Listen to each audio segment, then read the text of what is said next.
What happens when royal entitlement collides with unapologetic American straight talk? You get one of the most explosive interviews in television history. And trust me, you're going to want to stay until the very end of this breakdown, because what unfolded on that stage wasn't just uncomfortable. It was seismic. So hit that subscribe button, drop a comment below, and buckle up, because this one has layers. Picture it: Bill Maher's HBO studio, lights on. Cameras rolling. Prince Harry takes the stage, polished and poised, promoting his latest memoir. The latest chapter in a carefully curated rebrand. He's done the rounds. Night hosts, daytime panels, all softball questions. But Bill, he's not built like that. Prince Harry, Maher began with a half smile. You've been busy. Book deals, documentaries, interviews. Not exactly a quiet retreat from royal life. Harry sat up straighter, flashing that practiced humility. Thank you for having me, Bill. It's been a journey of reflection, of finding my authentic voice. There it was. The buzzwords. The safe phrases. But Maher was already leaning forward. Authentic voice, he echoed. Interesting phrase. Because from where I'm sitting, your authentic voice seems to come with a pretty solid paycheck. Netflix, Spotify, a best-selling memoir. Doesn't exactly scream struggling outsider to me. The audience chuckled. But Harry's smile wavered. Well, I think that's a rather cynical take, he said. My wife and I have bills to pay. Just like everyone else. We're building something meaningful. Maher's eyebrows shot up. Bills to pay. You live in a 16 million mansion in Montecito. Your security team probably costs more per month than most Americans make in a year. Let's not pretend you're balancing a checkbook like the rest of us. You could feel the shift. The laughter stopped. Harry adjusted in his seat. The calm was cracking. This isn't about money, he replied, firmer now. It's about purpose. About using our platform to make a difference. To speak truth to power. Bill actually laughed. You're serious? You born into power, are now sitting here talking about speaking truth to it. The irony is incredible. The tension was thick now. The air had changed. Harry's jaw clenched. That's exactly the kind of narrow-mindedness we're trying to break down, he said, voice sharpening. Just because I was born into privilege doesn't mean I can't recognize systemic issues and try to help fix them. Maher wasn't buying it. Systemic issues like, what exactly? He asked. The system that gave you elite schooling, world travel, private clubs. Help me understand which part of that system oppressed you. Harry's voice rose. You don't understand the pressure, the scrutiny, the complete invasion of privacy. My entire life dissected by the press. My wife's life turned into tabloid fodder. Bill cut in, sarcastic and sharp. Are we really playing the media victim card here? You've done more interviews in 3 years than most celebrities do in their entire careers. You wrote a book about your family's private lives. You profited from the invasion. The Harry's composure cracked. That book was about healing, about being honest, about helping others who might feel alone. Bill leaned in. No. That book was about your truth, a phrase that shifts every time you sit down with a new interviewer. 1 minute your family loves you but didn't protect you. The next, they're villains. Which version are we supposed to believe? The audience had gone silent. No applause, no laughter. Harry's face flushed. How dare you question my experience? He snapped. You have no idea what we went through, what my wife endured. The racism, the isolation, the silence when we begged for help. Bill leaned back, satisfied. So let me get this straight. When the public asks questions, it's attacks. But when you air your family's darkest secrets for profit, that's brave. That's healing. Seaman, Harry, that's not how this works. And that's when it happened. The shift, the snap. Harry's voice dropped, but it cut like a blade. You know what, Bill? I came here thinking this could be a real conversation. But clearly, you're just here for the viral clip. The gotcha moment. Cheap shots masquerading as journalism. Bill's eyes lit up. If asking for clarity on your own public statements feels like an ambush, Maybe the problem isn't the questions? Harry laughed, but there was no humor. You sit there making judgments based on headlines. Tabloid garbage. You don't know me. You don't know anything about what really happened. Bill spread his hands, mock-inviting. Then tell us. Tell us what really happened. Because every time someone asks for specifics, you deflect. You say my truth, my journey. Never anything concrete. Just buzzwords and branding. The studio was holding its breath. Harry clenched his fists. Maybe because every time we do try to explain, we get dismissed. Ridiculed. Treated exactly like you're treating me now. Bill shrugged. Or maybe you're just not used to someone pushing back. Maybe you thought you could rewrite the narrative, one interview at a time. But here, we deal in facts, not feelings. Harry stared at him for a long beat. Then he removed the mic from his collar.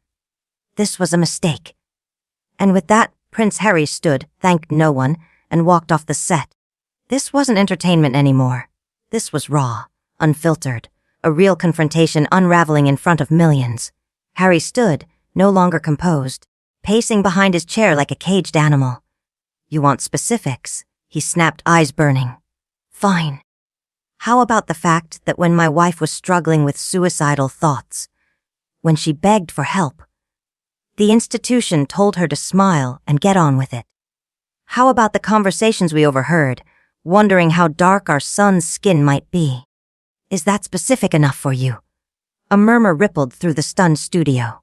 Maher nodded slowly. Okay, let's talk about that. Those are serious allegations. But here's what I don't get. If that really happened, why didn't you go to the police? Why not file a formal complaint? Instead, you saved it for Oprah. For your book. For Netflix. You didn't report it, you sold it.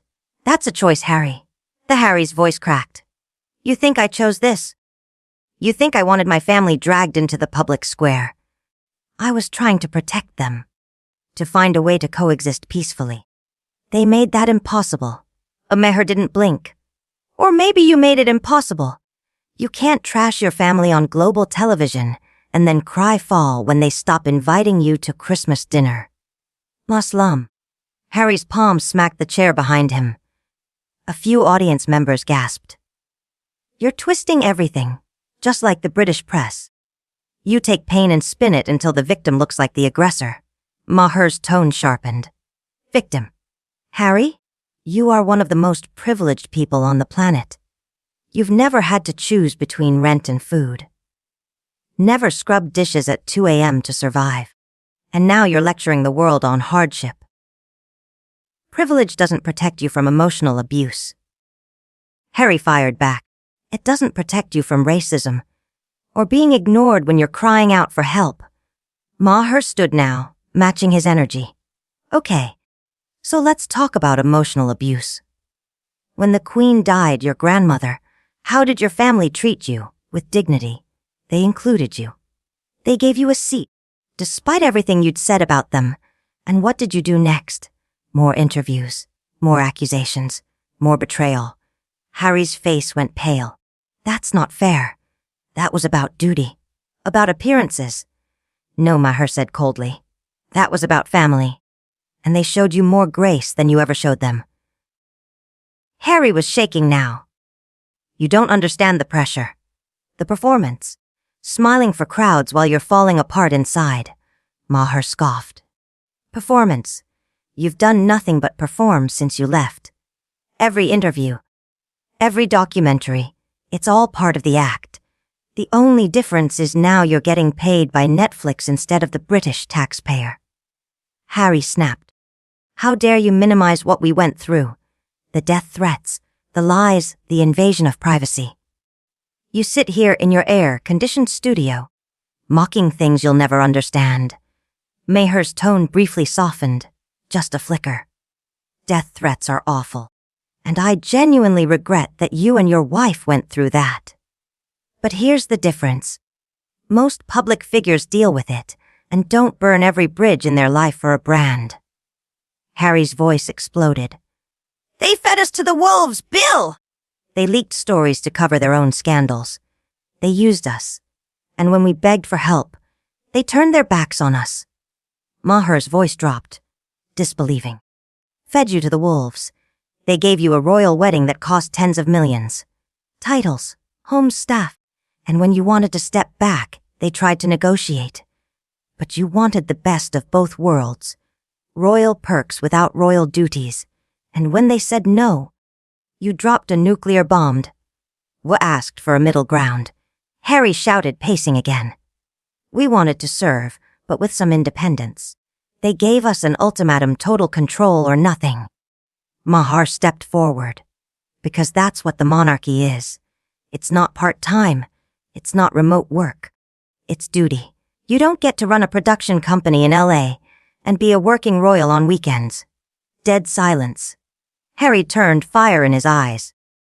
You know what your problem is, Bill. You think that because you mock politicians for a living, you understand power. But you don't. You've never been trapped in an institution that sees you as an asset, not a person. You're just another entertainer feeding off pain you don't understand.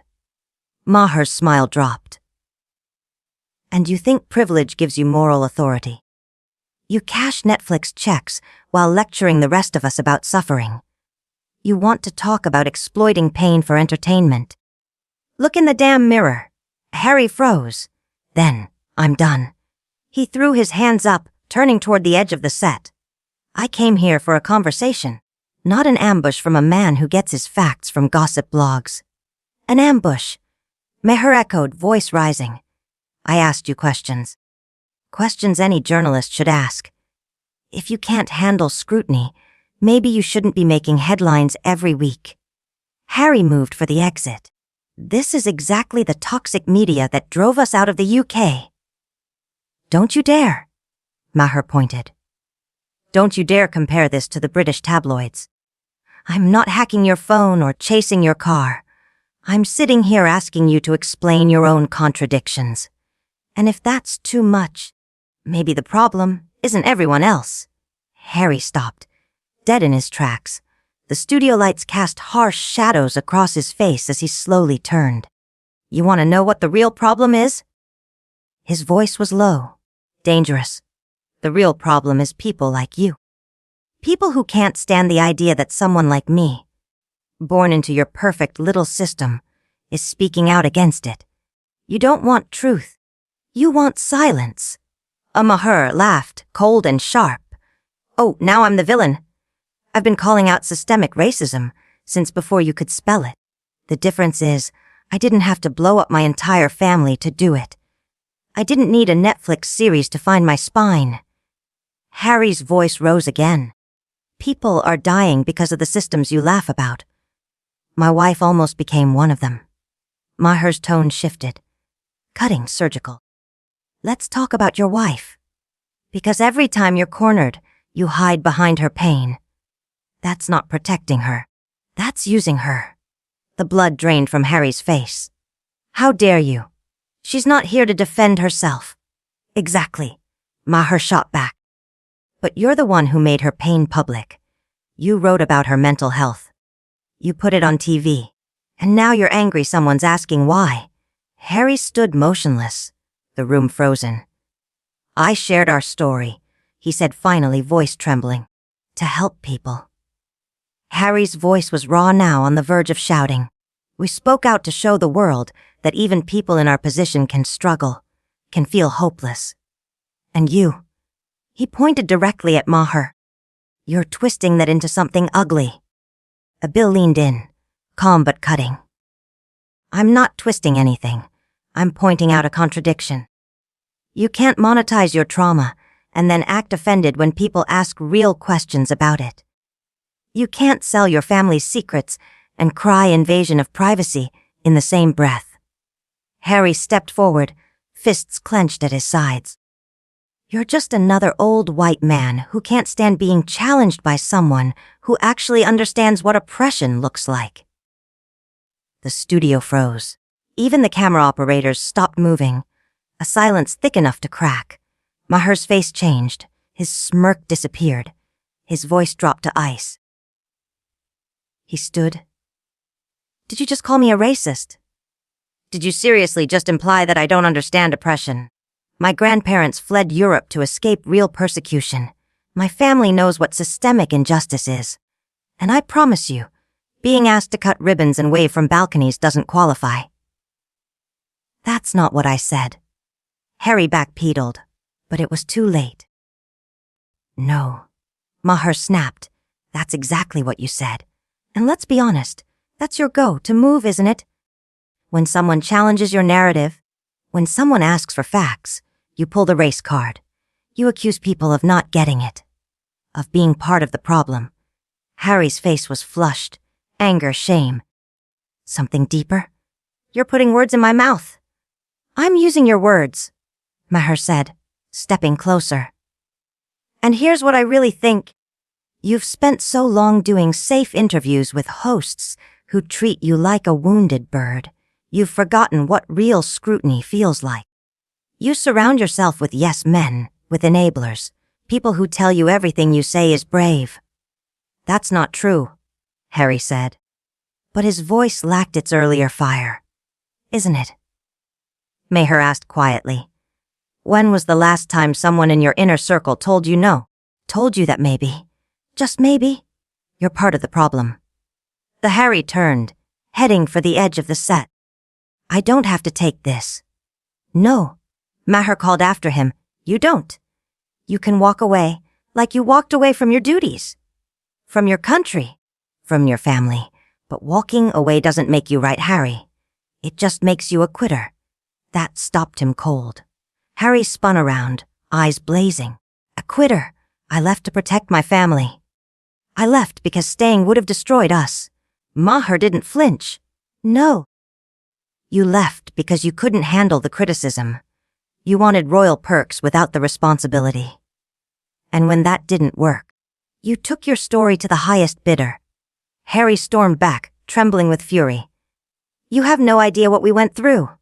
You sit here, cracking jokes, spewing opinions about things you'll never understand.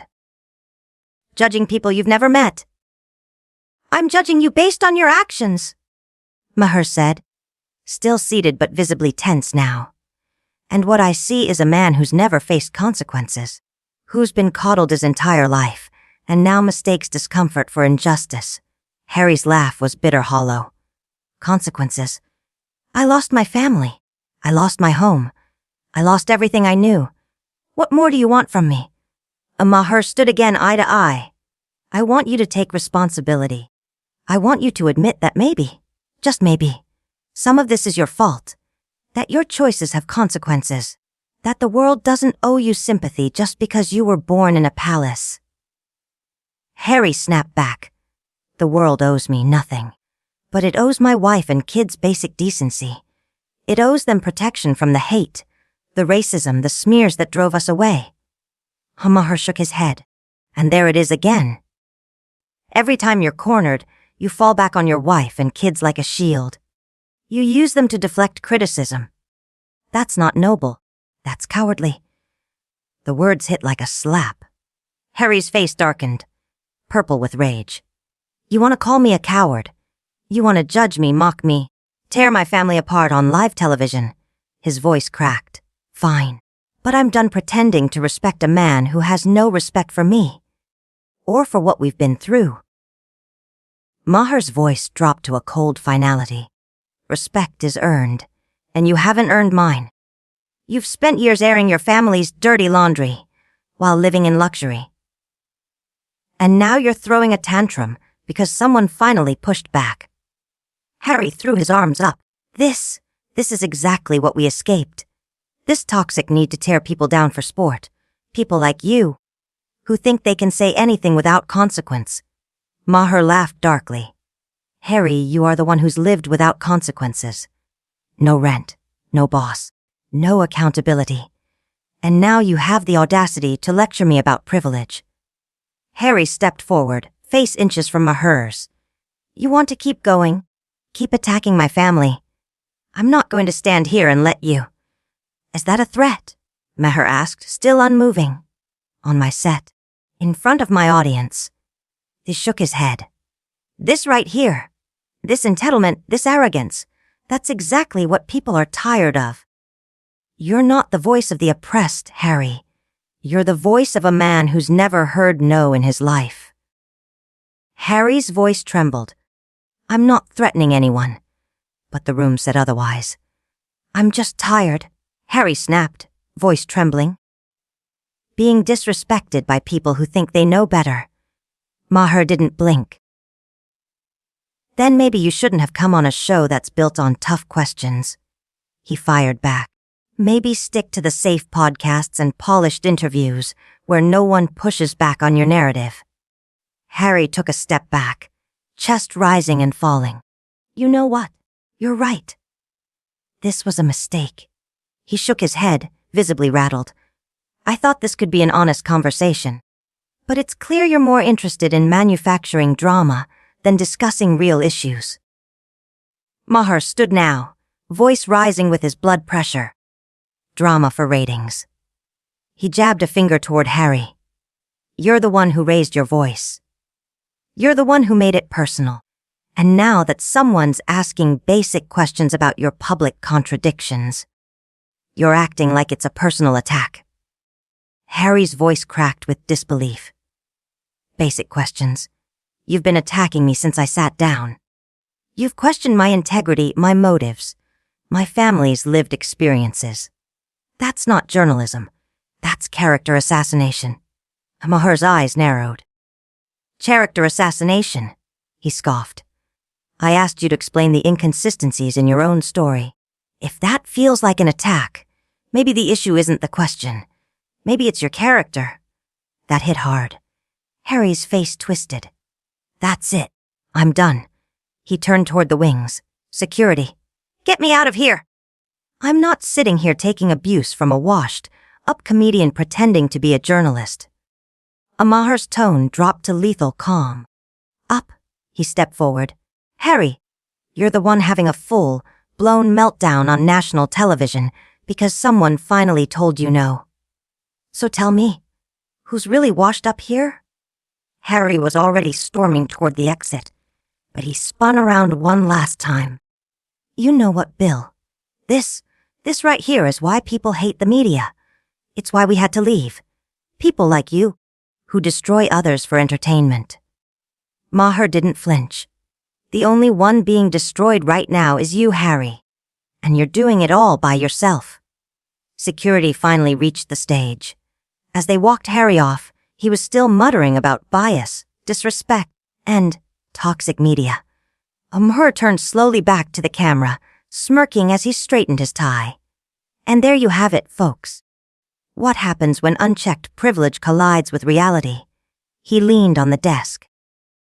When you've never been told no, the first time someone asks you to explain yourself feels like persecution. The studio audience erupted.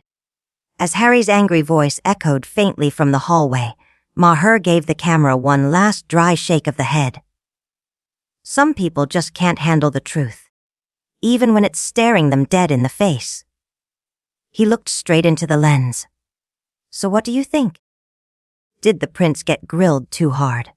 Or did he just finally get treated like everyone else? Drop your thoughts in the comments.